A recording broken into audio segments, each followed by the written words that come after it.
Oh, look at these cute little white guys. Those are cute. But I was Alum root. and she taught me a lot of Latin.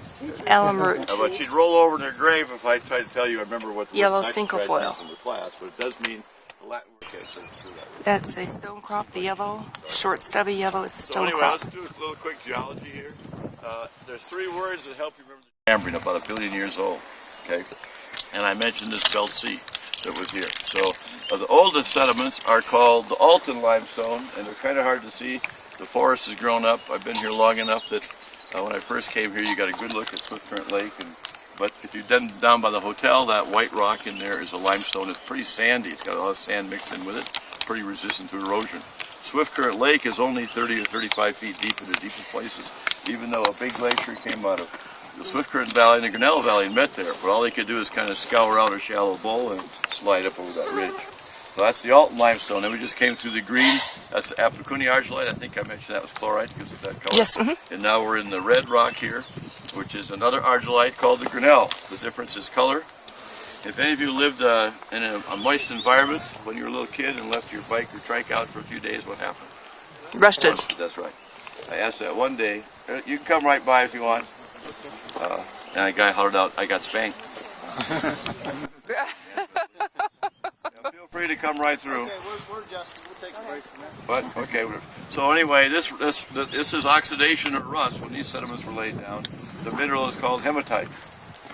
Good morning. Morning. Is it mudstone or siltstone? Red color. Is that? Mudstone or siltstone? Yes, it is. It's called argillite, but it's like a mudstone. And then above us, the brown rock up there is another limestone called the Saya limestone.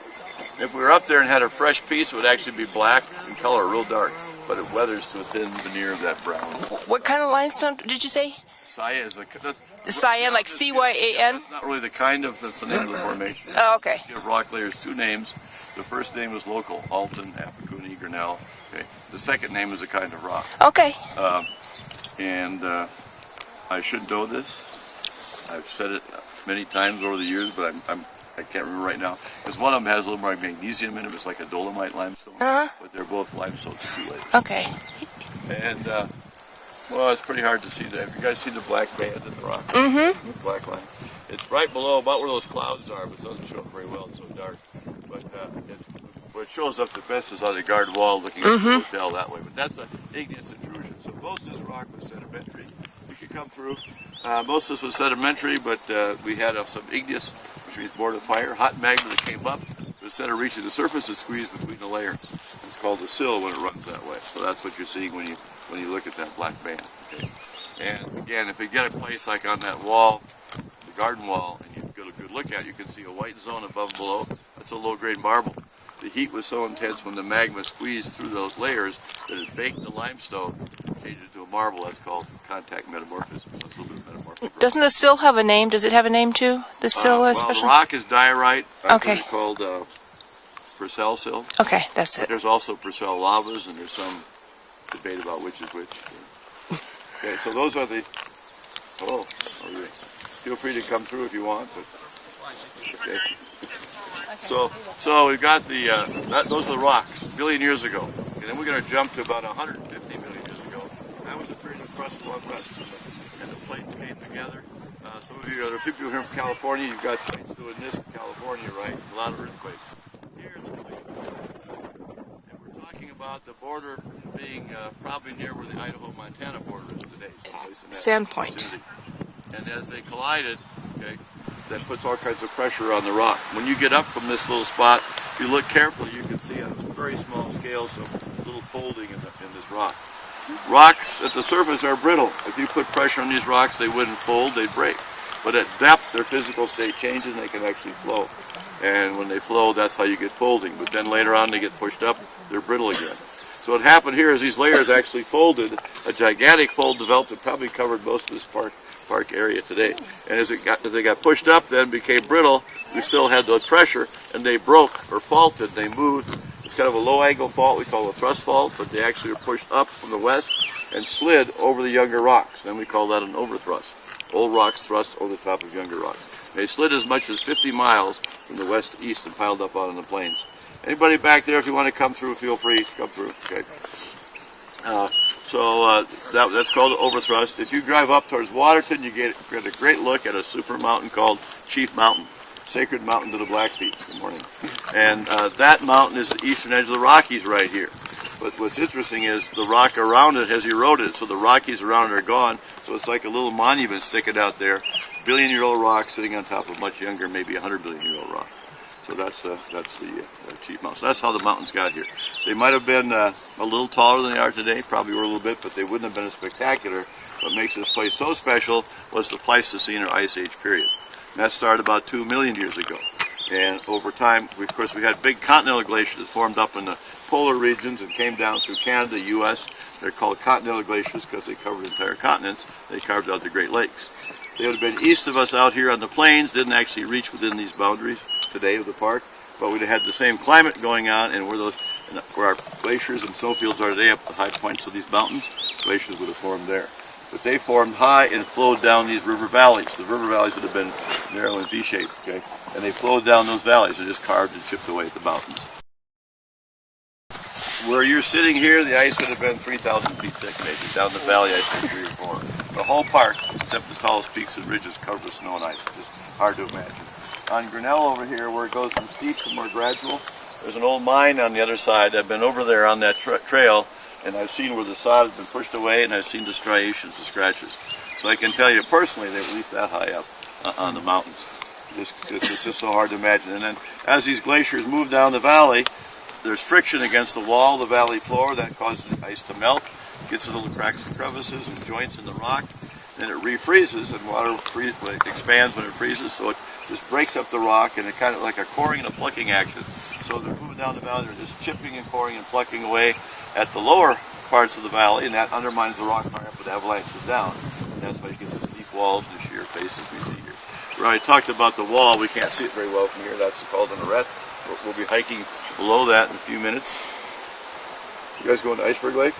Yeah, you'll be walking right along that wall. You can see it from the hotel better than we can right here now. But that's an arête. There's a few other features. We're going to cover those as we get higher up, and we can see them. And of course, as I mentioned, we're hiking to Iceberg Lake, which is the geology textbook of the Cirque, and we'll talk a little bit about how that formed. Okay, so that's the Ice Age. Then we would say that ended maybe about 12,000 years ago, roughly. And then there may have been no glaciers here. But then we had another cooling trend they call the Little Ice Age. That's when these present glaciers formed we have today. We can see a part of one through the clouds right back through there, and that's called Swift-Current Glacier. Okay. The recent peak of this Little Ice Age was 1600 to 1850. So in 1850, there were about 150 glaciers in this area. Okay. I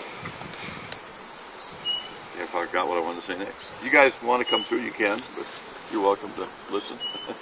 So 150 glaciers, and then over time there have been some recessions, some periods of climate leveling off, and then of course now they're retreating again.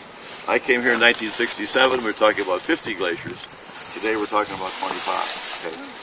This valley was called the Many Glacier Valley originally because in 1910 there were glaciers out of every valley. Iceberg Lake, 2 glaciers up that valley. Actually, there's 3 up that valley now, but one is borderline, and they were bigger back then. And then there's glaciers up by Cracker Lake. So every valley out of here had a glacier back in 1910.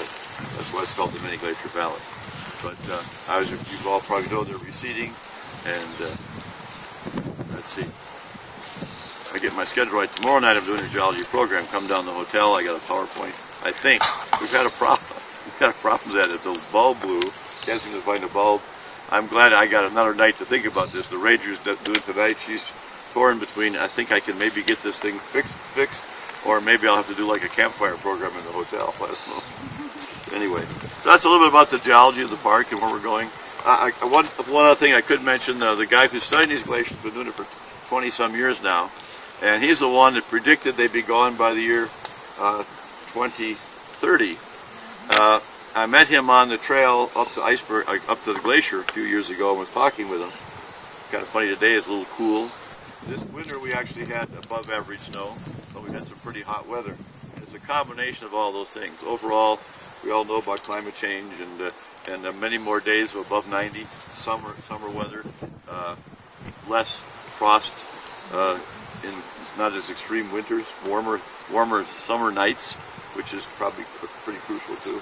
I've seen that change. I have to talk about weather more than climate. I haven't done the studies, but when I first came here, we had many years above average snow. Almost every year was above average snow, and also cooler summers. We had some hot weather. We had 80s and 90s, but we had east winds would come in, sock in the mountains, and temperatures drop even cooler than this, down into the 60s and 50s, you know, and stay like that for several days before we kind of clear up.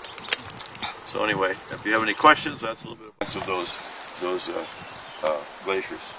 I understand somebody told me the other day in Europe they don't use those terms. Wisconsin, Kansas, Nebraska. They have other terms for those. I'm sure they did the same thing with advances and retreats, advances and retreats. Actually, there were more than 4, but those were just kind of some of the bigger ones, I think, going back and forth. Okay?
What possible thunderstorms this afternoon, which is pretty standard forecast here. Yeah. I had my day at the hotel, and I was over there. I started around 12:30, and we're getting back from the boat trip to Canal Lake, and a lot of them looking really up.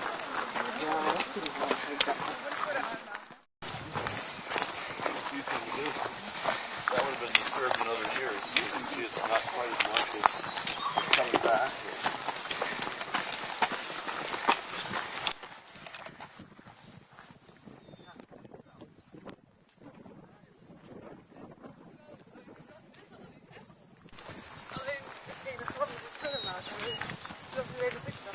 Ja, het is heel dom. Dat was heel erg dom. Iedereen had tegenwoordig foto's aan het maken.